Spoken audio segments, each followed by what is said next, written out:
17세기 프랑스 사상가이자 수학자인 이 파스칼, 그가 회심하고 나서 자신의 묵상집인 이 팡세에서 인간 본성의 모순과 이중성에 대해서 말했습니다.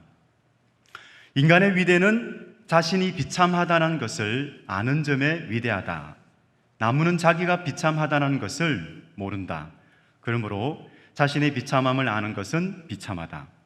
그러나 자신이 비참하다는 것을 아는 것이 곧 위대함이다.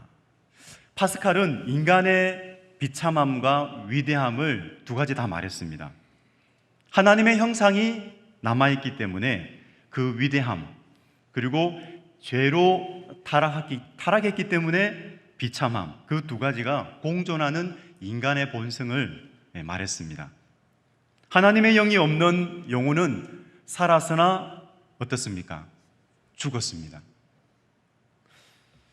육적 존재로서 육신의 생각에 지배를 받는 그 인간, 파스칼이 말한 바 죄로 타락한 비참한 모습입니다. 오늘 본문에서 보면은 그 육신의 일을 모든 악독과 모든 기만과 외식과 시기와 모든 비방하는 말이라고 말합니다. 여러분, 악독이 무엇일까요? 모든 악독이라고 했는데요, 악하고 독한 것, 악하고 독한 것. 근데 악독은 우리 마음에 있는 거예요. 마음에 쌓아놓은 악을 말합니다. 그래서 이 마음에 쌓아놓은 악으로 인해서 그 다음에 다 밖으로 드러나는 모든 기만, 외식, 시기, 모든 비방, 이것이 다 밖으로 나오는 것입니다. 기만은 무엇일까요? 자기 이익을 위해서 다른 사람을 이용하려는 교만입니다. 외식은요? 외식에는 두 가지가 있는데 형식주의와 지식주의가 있습니다. 형식주의는 겉과 속이 다른 거예요. 그리고 지식주의는 말씀에 의하면은 내 눈에 있는 들보는 보지 못하고 다른 사람의 눈에 티를 빼려고 하는구나. 이것이 지식주의에 해당합니다. 시기는요, 내가 받아야 할 사랑인데 다른 사람이 받는 것을 보면서 불편한 마음이 들어요. 그런데 그 사랑을 내가 소유하고 싶어요. 이기적인 욕망이 생겨요. 그러면 시기가 됩니다. 그 욕망이, 그 시기심이 발동을 해서 상대방의 명성을 깎아내리고 또 인격을 모독했다고 하면 비방이 되죠. 우리는 그것을 중상모략했다라고 그렇게 말합니다. 죄와 허물로 죽은 사람, 때마다 그런 죄의 지배를 받고 살아갈 수밖에 없습니다. 그런데 하나님은 죄와 허물로 죽은 우리들을 구원하시고자, 살려주시고자 둘째 아담을 보내주셨습니다. 그 둘째 아담이 예수님이시죠. 예수님은 우리에게 대속의 사랑을 베풀어 주셨습니다. 우리를 사망에서 생명으로 옮기시려고 값으로 매길 수 없는 그 아들의 생명을 지불해 주셨습니다. 그 사랑을 입고서 예수님을 믿는 자마다 우리 이렇게 고백합시다. 저를 따라서 고백하겠습니다. 예수님은 우리 범죄한 것 때문에 내 줌이 되고 또한 우리를 의롭다 하시기 위하여 살아나셨느니라. 아멘. 구원받은 우리가 얼마나 복된 존재인가를 알기 위해서는 예수님이 누구인가를 알아야 합니다. 우리 그래서 오늘 본문 4절 5절을 같이 읽겠습니다. 시작. 사람에게는 버림바가 되었으나 하나님께는 택하심을 입은 보배로운 산돌이신 예수께 나아가 너희도 산돌같이 신령한 집으로 세워지고 예수 그리스도로 말미암아 하나님이 기쁘게 받으실 신령한 제사를 드릴 거룩한 제사장이 될지니라. 하나님은 사도 베드로의 증언을 통해서 예수님은 보배로운 산돌이라고 말씀하세요. 산돌은 생명의 돌입니다. 원래 산돌이 메시아를 산돌이라고, 이 산돌은 메시아를 상징했습니다. 예수님이 산돌이 되시는 것은 부활의 주님으로서 영원한 생명을 주시는 분이시기 때문입니다. 그런데 그토록 보배로운 돌을 사람들은 믿지 않고 버렸어요. 하지만 하나님은 예수님을 산돌이요 모퉁이 돌이라고 부르셨습니다. 아주 요긴한 돌입니다. 근데 이 하나님, 예수님을 산돌로 부르신 하나님, 우리에게 말씀하십니다. 너희도 산돌같이 신령한 집으로 세워지고 예수 그리스도로 말미암아 하나님이 기쁘게 받으실 신령한 제사를 드릴 거룩한 제사장이 될지니라. 그렇다면 성도는 어떻게 산돌이 될 수 있을까요? 주 예수 그리스도를 믿음으로 죽으시고 부활하신 예수님, 그 예수님과 연합하여 산돌이 됩니다. 성도 개개인이 신령한 집으로 세워지는 것은 하나님께서 우리를 예수님과 연합시켜 주셨기 때문입니다. 저와 여러분은 예수님의 생명을 받았습니다. 저와 여러분은 예수님의 영을 받았습니다. 아멘. 그래서 우리는 신령한 예배를 드릴 거룩한 제사장이에요. 우리가 은혜의 보좌 앞에 나아가서 신령한 제사를 드릴 수 있는 것은 예수님께서 속죄 제물이 되시고 우리와 하나님을 화목하게 하셨기 때문입니다. 또한 우리가 성령의 임재 속에서 영적 예배를 드릴 수 있는 것은 바로 우리가 거듭났기 때문입니다. 영원한 생명을 받았기 때문입니다. 우리 베드로전서 1장 23절 같이 읽겠습니다. 시작. 너희가 거듭난 것은 썩어질 씨로 된 것이 아니요 썩지 아니할 씨로 된 것이니 살아있고 항상 있는 하나님의 말씀으로 되었느니라. 표면적으로 보면요, 우리가 거듭난 것은 살아있고 항상 있는 말씀으로 되었다라고 말씀하세요. 그런데 이 영적인 사건은 무엇에 비유할 수 있냐면 한 생명이 모태 잉태되었다가 출생하는 사건에 비유할 수가 있습니다. 제 아들이 2명입니다. 큰아들이 주영인데 큰아들이 태어났을 때 의사 선생님이 큰아들을 이 주영이를 안고 와서 저에게 안겨주었어요. 그래서 제가 얼마나 사랑스럽던지 주영아 기쁨아, 태명이 기쁨입니다. 기쁨아 사랑하고 축복한다 그랬을 때 기쁨이가 저에게 윙크를 탁 하더라고요. 저는 그렇게 보였어요. 저는 주영이의 생일을 알고 있습니다. 2008년 1월 21일.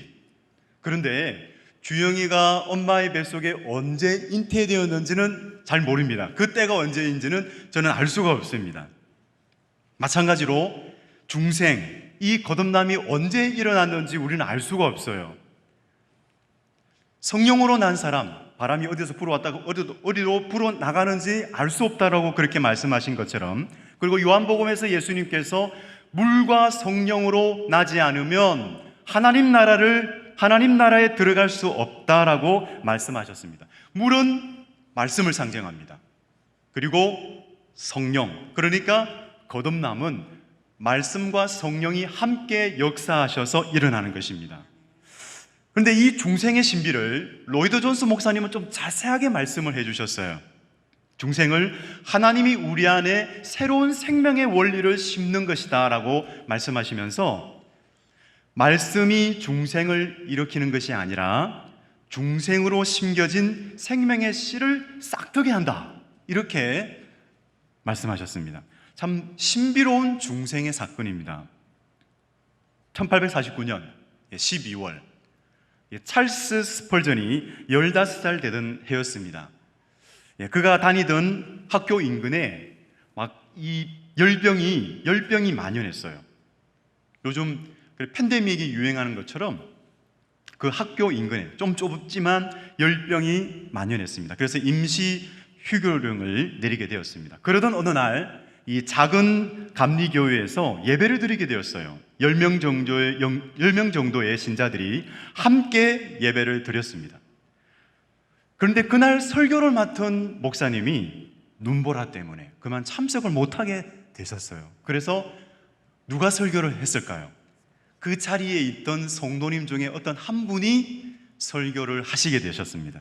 근데 그 성도를 보니까 몹시 마른 체격에 초란 행색을 가진 구두수송공 아니면 재단사 같은 사람이었습니다. 발음도 정확하지 못했고 아주 어리숙하게 보였던 사람입니다. 그런데 그 예배가 이 찰스 스펄전에게 정말 하나님의 섭리의 사건으로 다가옵니다. 참 설교는 간단했습니다. 구원을 위해서는 여러분 다만 그리스도만 바라보시면 됩니다. 그 설교자가 이제 찰스의 옆으로 조용히 다가와서 속삭였어요. 젊은이요, 당신의 얼굴빛이 아주 어둡군요. 그래서 찰스는 대답했습니다. 글쎄요, 어쩌면 그럴지도 모르겠습니다. 이 찰스는 이 설교자는 죄의식으로 지치고 낙담한 스펄전을 보면서 오 젊은이요, 예수 그리스도만을 바라보십시오. 당신이 할 일은 없습니다. 주님만 바라보십시오. 그때 놀라운 일이 일어났어요. 그 순간 이 스펄전은 아주 극적인 회심을 하게 되었습니다. 무릎을 꿇고 주님을 바라보며 주님을 향해서 외쳤다고 합니다. 오 주여, 이 죄인이 지금 주님을 바라봅니다. 저를 구원하여 주옵소서. 그때 그의 가슴 속으로 홍수처럼 밀려오는 그런 감격이 있었고 환희가 넘쳤다고 합니다. 이 찰스 스펄전에게는 아주 신앙적인 번민이 있었습니다. 도대체 회개는 무엇이냐? 그리고 구원이란 무엇입니까? 이런 신앙적인 번민 속에서 수많은 그런 질문을 하게 되었고, 하지만 회개와 구원의 체험은 없었다고 합니다. 도대체 이렇게 살아도 나를 가리켜 신자라고 할 수 있는가? 이런 번민. 그런데 그런 번민이 생겼는데 그 번민을 누가 주셨을까요? 이 찰스 스펄전에게 그런 번민을 생각나게 한 것은 누구일까요? 성령님이십니다. 성령님께서 그런 번민을 일으킬 수 있도록 하셨습니다. 그가 중생했기 때문에. 그러다가 그에게 말씀의 불이 임하자 정말 초라한 그 성도를 통해서 주시는 말씀이 임하자 그 생명의 싹이 발화하게 된 것입니다. 여기에 계시는 저와 여러분도 성령의 역사로 말미암아 중생하였음을 믿습니다. 그런데 사랑하는 성도 여러분, 우리가 거듭난 후에 우리는 어떤 변화와 성장을 경험하고 있습니까? 우리 베드로전서 2장 1절 2절 말씀을 다시 한번 읽겠습니다. 시작. 그러므로 모든 악독과 모든 기만과 외식과 시기와 모든 비방하는 말을 버리고 갓난 아기들 같이 순전하고 신령한 젖을 사모하라. 이는 그로 말미암아 너희로 구원에 이르도록 자라게 하려 함이니라. 여러분 질문하겠습니다. 여러분은 예수님 안에서 신령한 집으로 세워지셨습니까? 대답을 못 하시는군요. 여러분은 하나님께서 기쁘게 받으실 신령한 제사를 드릴 거룩한 제사장이십니까? 아멘 하시는군요. 다시 한번 질문하겠습니다. 여러분은 예수님 안에서, 예수 그리스도로 말미암아 예수님 안에서 신령한 집으로 세워지셨습니까? 아멘. 여러분은 예수 그리스도로 말미암아 거룩한 제사를 드릴, 신령한 제사를 드릴 거룩한 제사장이십니까? 아멘. 아멘. 자, 그렇다면 저와 여러분은 그렇습니다. 신령한 집입니다. 그리고 신령한 예배를 드릴 거룩한 제사장입니다. 자, 그렇다면 우리는 세 가지가 있어야 됩니다. 세 가지를 가지고 있어야 합니다. 그것이 뭐냐면 버려야 합니다. 그리고 사모해야 합니다. 그리고 자라가야 합니다. 이 세 가지가 있어야 합니다. 자라간다는 말은 다른 말로 닮아간다는 것입니다. 누구를 닮아간다는 말입니다. 먼저 불결한 것이 있어요. 우리 가운데 불결한 것이 있어요. 때가 묻어요. 그러면 어떻게 해야 되겠습니까? 버려야 합니다. 정리를 잘하는 사람은 어떤 사람일까요? 정리를 잘하는 사람, 쌓아놓는 사람일까요? 아닙니다. 버리는 사람입니다. 버리는 사람이 정리를 잘하는 사람입니다. 근데 버리지 않고 자꾸 쌓아놔요. 버리지 않는 사람은 계속 쌓아가고 있는 거예요. 그래서 하나님은 옛사람과 그 행위를 벗어버려라 그렇게 말씀하고 계십니다. 여러분, 옛사람과 그 행위를 벗어버리시기 바랍니다. 마음의 악을 쌓아가요. 우리가 버리지 않으면 마음속에 악을 쌓아갑니다. 교만을 쌓아갑니다. 그리고 위선을 쌓아갑니다. 그리고 시기심을 쌓아가고 비방하는 말을 쌓아가고 이제 그것을 밖으로 드러내게 됩니다. 버리시기 바랍니다. 근데 어떻게 버릴 수 있을까요? 말씀에 순종함으로 버릴 수가 있는데 말씀에 순종하여 엎드리시기 바랍니다. 여러분, 겸손한 마음으로 엎드릴 때에 성령의 불이 임하여서 그 불결한 모든 것을 다 태우세요. 여러분, 겸손한 마음으로 엎드리시기 바랍니다. 그때 성령님이 청소해 주시는 거예요. 다음은 신령한 말씀을 사모하시기 바랍니다. 부지런히 말씀을 듣고 읽고 묵상하시기 바랍니다. 누군가 이 세상에서 가장 거리가 먼 것이 있다라고 했어요. 그것이 무엇일까요? 그것이 뭐냐면 사람의 머리와 마음이라고 합니다. 머리에서부터 마음까지의 거리가 세상에서 가장 길이가 먼 그런 거리라고 합니다. 그런데 그토록 이 긴 이 거리를 좁히시는 하나님, 머리에서부터 가슴까지 하나님의 말씀, 그 하나님의 말씀이 가게 하시는 분, 머리에서 있던 말씀이 마음으로 흘러가게 하는 그 분이 누구이실까요? 성령님이십니다.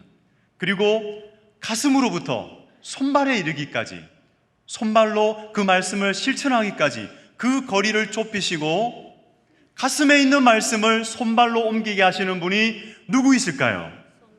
성령님이십니다. 여러분, 성령님이 그렇게 하십니다. 우리가 말씀을 묵상할 때에 머리에서 가슴까지 가게 하시고요, 그리고 또 가슴에 있는 말씀을 손발로 행할 수 있도록 하시는 분이 바로 성령 하나님이십니다. 우리 성령 하나님의 도우심, 그 성령 하나님의 도우심으로 인하여 우리는 예수 그리스도를 닮아갑니다. 성령님은 우리에게 생명을 주시는 분이십니다. 아멘. 성령님은 우리에게 능력을 주시는 분이십니다. 아멘. 그렇습니다. 한 목사님이 미국에서 집회를 인도하시는 적이 있었어요. 그때 있었던 일입니다. 그 집회에 한 할아버지가 참석해서 말씀을 듣게 되었습니다. 그런데 이분은 미국에 이민 와서 살면서 열심히 일을 하신 것 같아요. 그래서 성공을 해서 갑부가 되셨다고 합니다. 그런데 문제는 부인을 구박하는 거예요. 부인을 못 살게 굴었습니다. 손찌검을 하고 계속해서 욕을 했습니다. 아주 소문이 날 정도였어요. 집회를 인도하셨던 그 목사님도 이분의 이 못된 이 습관들을 아셨어요.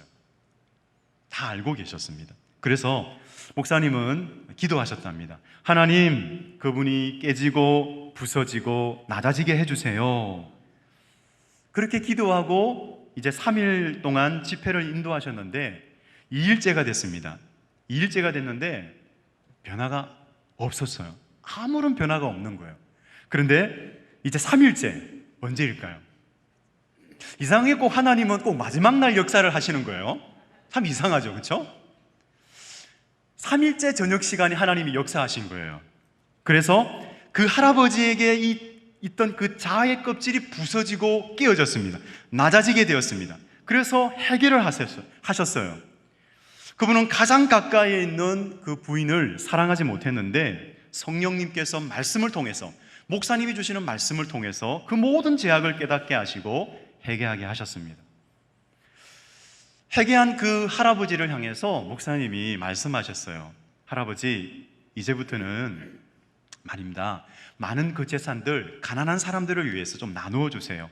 그리고 매일매일 좋은 일을 실천하면서 살아가세요 라고 하셨답니다. 그때 할아버지는 예, 알겠습니다, 목사님 말씀대로 그렇게 살아가겠습니다 하고는 목사님에게 한 가지를 간곡하게 부탁을 하셨답니다. 그게 뭐냐면 자신이 이제 이 세상을 떠날 때가 되면 목사님이 꼭 오셔서, 한국에 계시는 분인데 목사님이 꼭 오셔서 저의 장례를 좀 집례를 해 주십시오 라고 그렇게 부탁을 하셨던 거예요. 근데 불가능한 일이에요. 목사님이 얼마나 바쁘시겠어요. 그런데 할아버지는 계속해서 유언같이 말씀하셨어요. 내가 죽으면 목사님, 냉동실에 좀 보관했다가, 유언이죠. 이거는 유언입니다. 내가 죽으면 냉동실에 보관해서 한국으로 가져올 테니까 직접 장례 예배를 인도해 달라는 그런 말씀을 남겼다고 합니다. 할아버지가 돌아가셨어요. 근데 정말 유언대로 할머니가 그 시신을 냉동실에 보관을 해서 한국으로 들어오셨어요. 그리고 한국에 있던 그 모든 형제들, 할아버지의 그 모든 형제들을 다 한자리에 모이게 했답니다. 그 형제들은 예수님을 믿지 않는 형제들이었습니다. 그래서 그 형제 중에 대표가 목사님에게, 목사님 5분, 단 5분만 좀 설교를 해 주십시오. 근데 목사님 어떻게 하셨을까요? 하나님 앞에 기도했대요. 하나님 어떻게 할까요? 5분만 기도하라고, 5분만 설교하라고 하는데 하나님 어떻게 합니까? 기도했더니 부흥회 하라고 그러셨대요. 그래서 설교를 했는데 40분을 설교를 하셨답니다.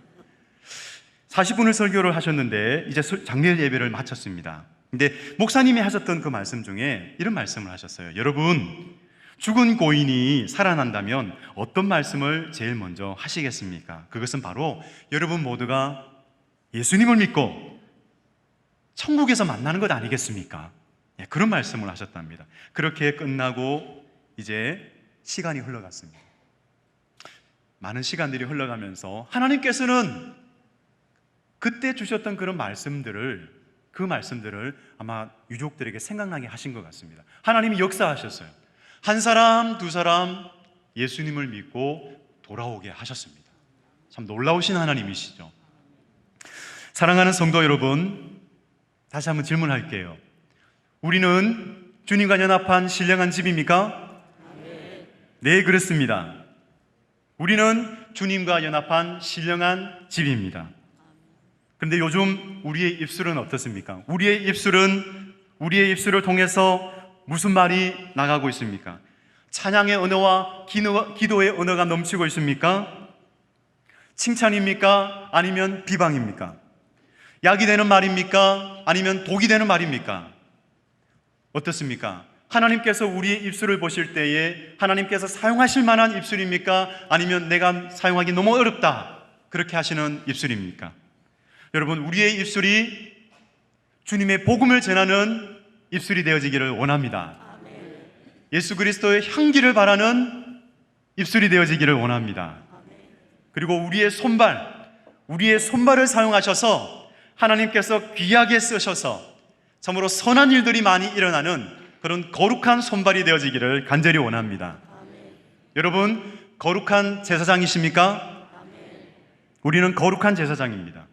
거룩한 삶의 동력은 거룩한 예배에 있습니다. 신령한 예배, 종교적인 예배가 아니라 신령한 예배입니다. 그래서 하나님의 말씀으로 우리의 마음이 새롭게 변화를 받고 하나님의 뜻을 분별하게 되어지기를 원합니다.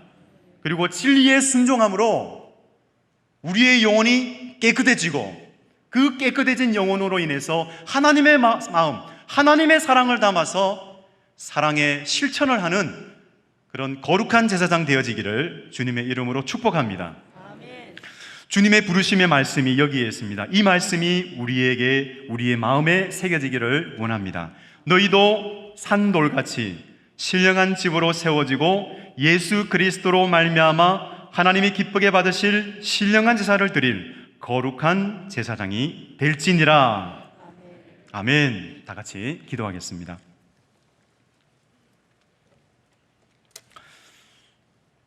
살아계신 하나님 아버지, 우리를 예수님 안에서 신령한 집으로 세우시고 거룩한 제사장이 되게 하시니 감사드립니다. 우리는 연약해져서 때로는 하나님의 뜻보다는 자기중심적인 생각을 가지고 행할 때가 많았음을 고백합니다. 우리의 죄를 사하여 주옵소서. 우리를 긍휼히 여겨 주옵소서. 우리가 소망을 가지고 늘 주님을 바라보는 것은 우리가 산돌이신 주님께 연합시켜 주셨기 때문입니다. 하나님 아버지의 그 자비하심 때문입니다. 하나님 아버지, 하나님의 말씀과 성령의 역사로 우리를 늘 빚어 주옵소서. 말씀의 거울로 죄된 것은 다 버리게 하여 주시고 말씀의 능력으로 변화시켜 주셔서 예수님을 닮아갈 수 있도록 도와주시고 예수님 닮기를 사모하는 우리의 영혼이 되게 하여 주옵소서. 감사드리며 사망 권세를 이기시고 부활하신 예수님의 이름으로 기도드립니다. 아멘.